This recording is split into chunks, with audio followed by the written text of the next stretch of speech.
I'm Bood FM and welcome to my channel. Thanks for joining me today. If you're brand new, don't forget to subscribe. Check out all my other content. I've got a series at the minute with Manchester Central. We've just hit the big time, finally. It'll be starting back again soon, so make sure you go and watch it. Check it out. It's the best YouTube series in Manchester, trust me. So thanks. And also, while you're here, tickle that thumbs up, hey? Go on. Thank you very much. Right, you've seen the thumbnail, you've seen the title, you've probably seen me do a Build a Nation before. And it's not really an experiment, it's just a way of, you know, putting foundations in place in a country where football isn't the biggest sport, and giving it a chance for you to have some fun and grow with it.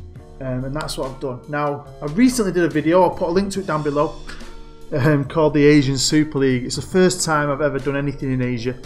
Really, in hindsight, I should have called it the Far Eastern Super League, because it's the first time I did it. So I didn't put any Australian teams in it, and I didn't put any Middle Eastern teams in it, and I do intend to do that next time.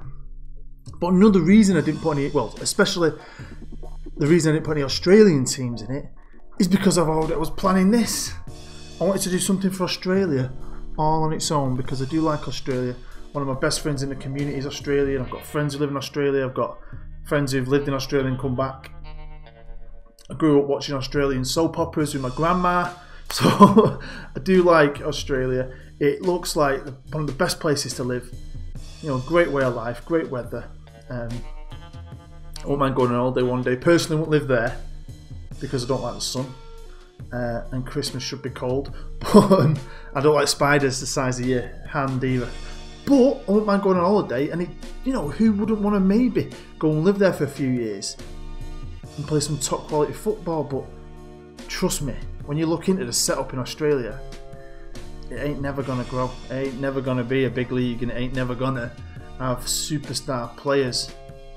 But it might do now. I've had a little tinker in the editor. So, should we dive straight in, and I'll talk you through my Australian Build a Nation database.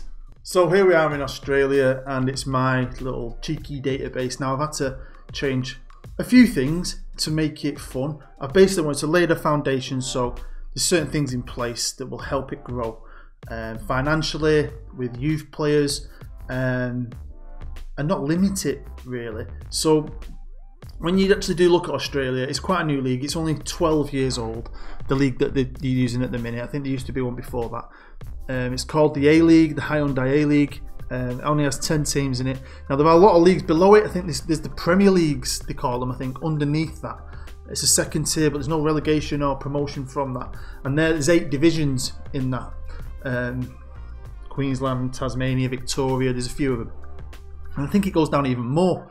But obviously the A-League is the league to be. But I have incorporated the 8 Premier League teams in a tournament in this database as well, but I'll explain that in a minute. So let's just have a quick look at the Hyundai A-League. Here we are with the A-League, and you'll see the trophy and the logo. I've not got around to changing that yet. I'm not too fussed, because I've had to remake the Hyundai A-League. The original A-League has gone.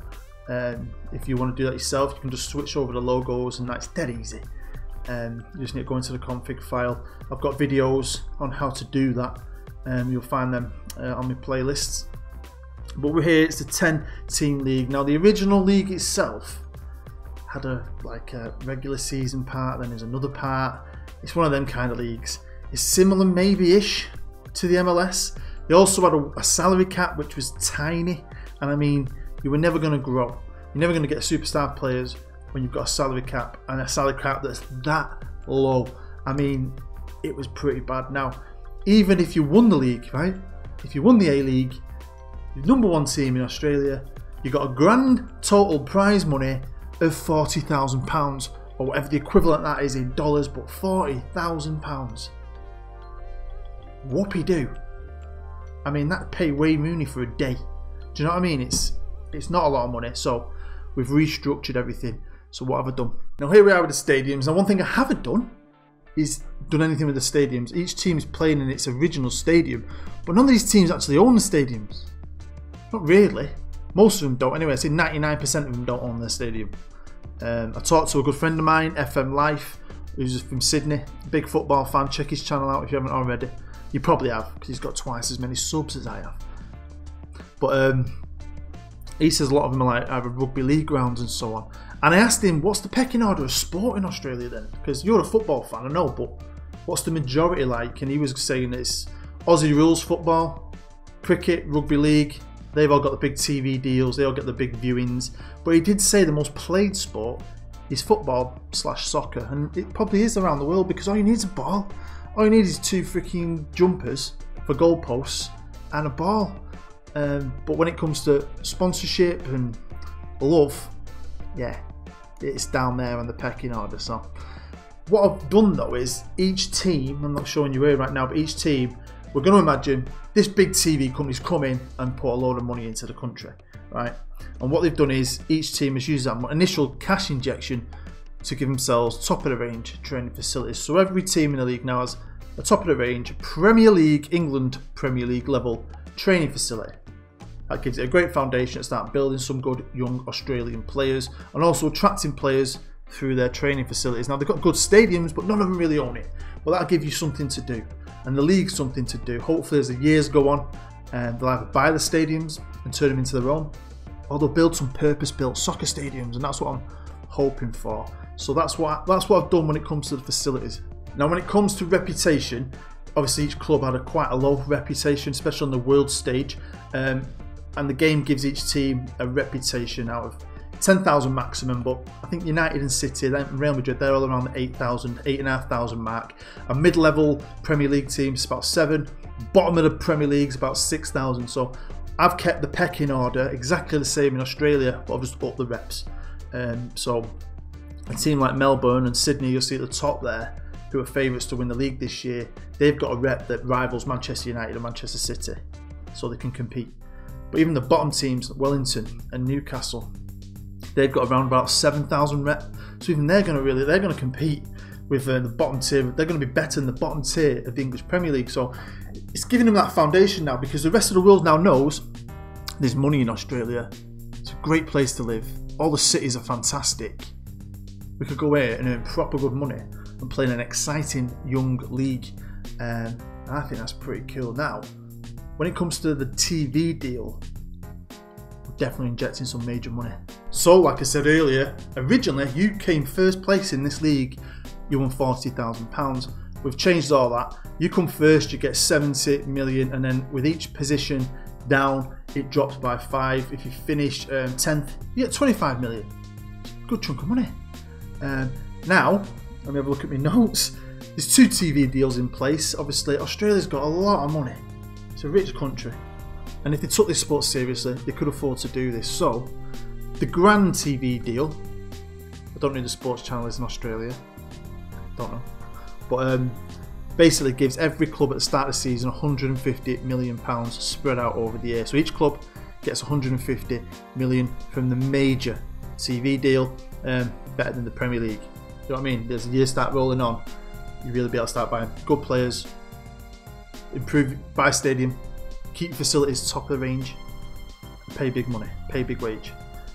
But then each team as well has its own individual TV deal of 100 million renewable every season. So you're going to get at least 250 million quid spread over the year to really kick these clubs on and really start to dominate and grow year on and year on.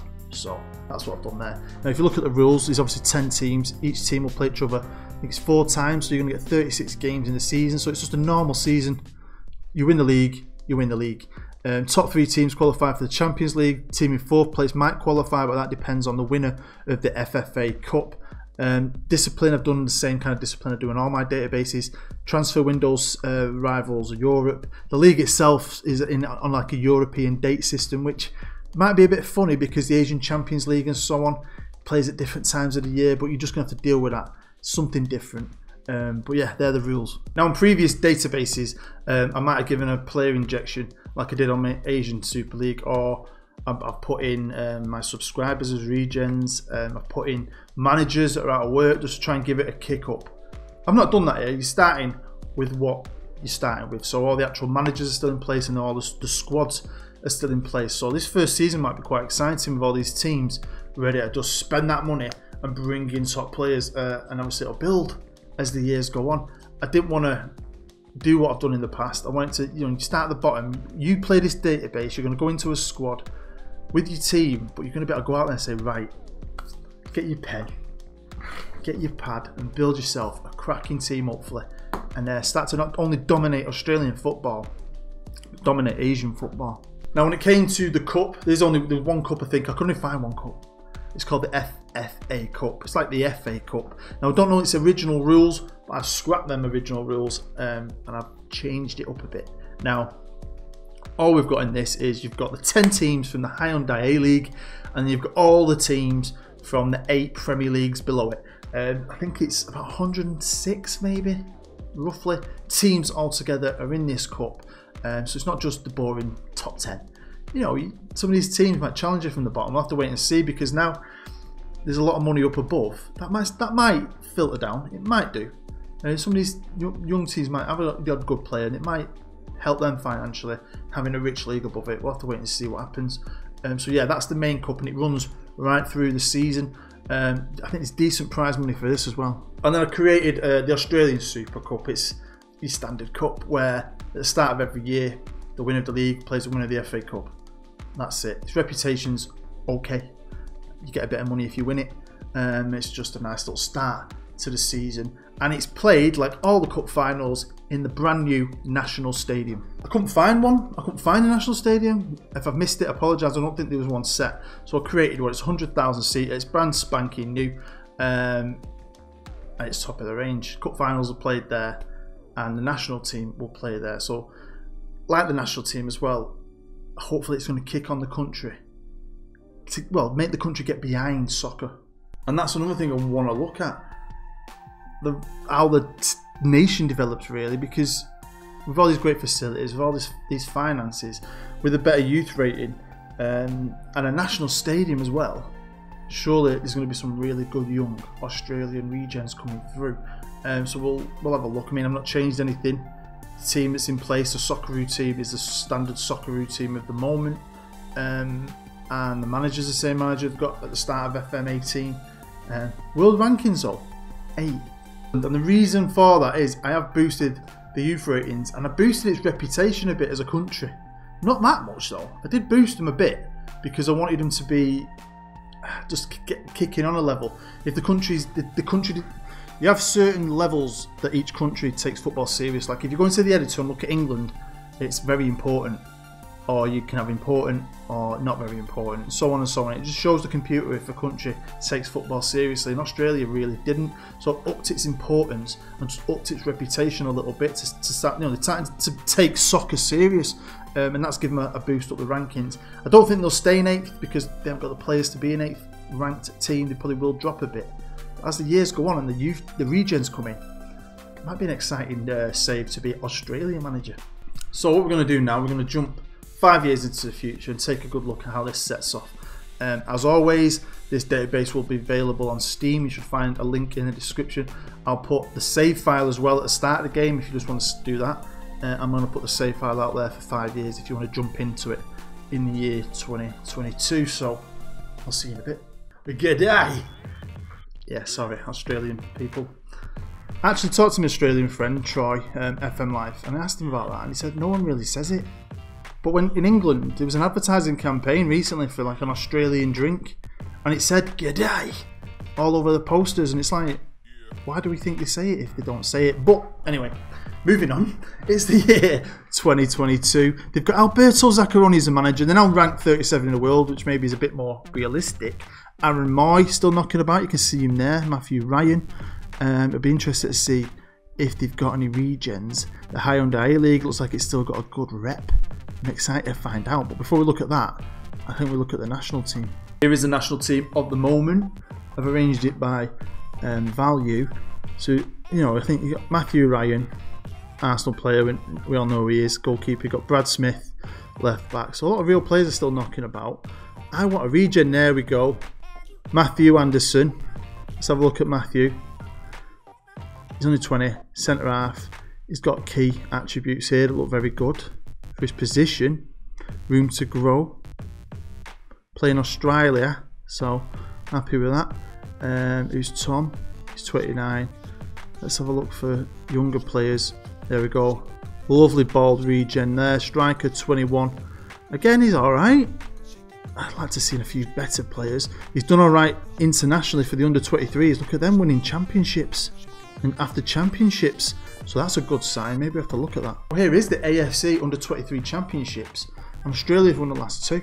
And they came runner-up in that first season. So they've been in the final for the last 3 tournaments since we've done this. So that's got to be a good sign that the youth of Australia are starting to take football seriously and the quality is getting better. We have only jumped 5 years into the future. I reckon in a good 10-15 years, could they challenge for a World Cup?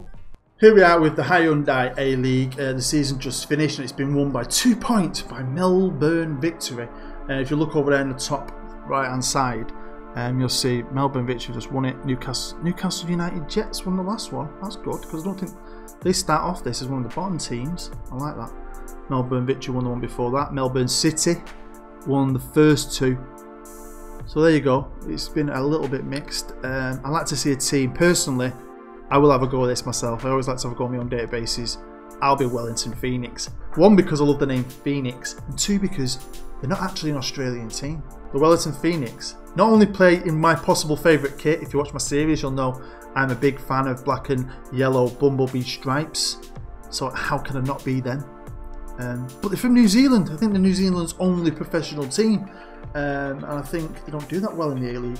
So personally, I want to take these bad boys on and play some football. And straight away I'm looking. Look at who the vice captain is. Mario Mandzukic. Hopefully that's a good sign that we've got some top players in this league. So this is a short list of players based in Australia.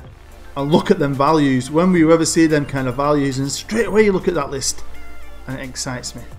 You've got Casper Dolberg, who's a good young player, at the top. I mean, look, Dominic Berardi, Dembele. Wow. I mean, just going down there, name after name here, all good young players. I mean, some decent old ones as well. He's a good player. I mean, that's a good sign, eh? Definite improvement. Something that would never happen naturally. I could keep going down there, but I won't. I'll leave that for you to look at yourself. But that shows you at least that the quality can improve. But what's the overall value of Australian players? Now, this is Australian players that are actually based in Australia. Nice to see that Aaron Moy, one of my favourite players from Huddersfield, he's come home. So, you know, the value is okay. I'd like to see them a bit higher. But look at them ages. 21, 20, 22, 21, 22. A lot of young players there. They've probably got a lot of potential. Now switch to Australian players that are based abroad. Still some decent value. Some very good players not in Australia. What are you doing, boys? Come on. Straight away at the top, you know, it's some real players. Daniel Green plays for Moscow. What are you doing, Daniel? What are you doing? He's alright, isn't he? He's alright. I just think, I'm loving the fact that they've been in 3 finals, youth finals, and I just think that's a good thing. On to the FA Cup, the FFA Cup. And Melbourne Victory have done the double. Well done, Melbourne. Brisbane Roar won it last year. Newcastle Jets won it the year before. Melbourne have won one, and Melbourne Victory won the very first one. On to the Super Cup, and the Newcastle Jets are the current holders of that. Obviously that's from last year. It's going to be played again this year. With Melbourne winning both tournaments. They probably played a run-up of the league, I think. Wait and see. But the Jets have won too. They've done really well, haven't they, the Newcastle Jets? Especially when they start the game as one of the worst teams. And this is the manager list at the minute. And got some good names.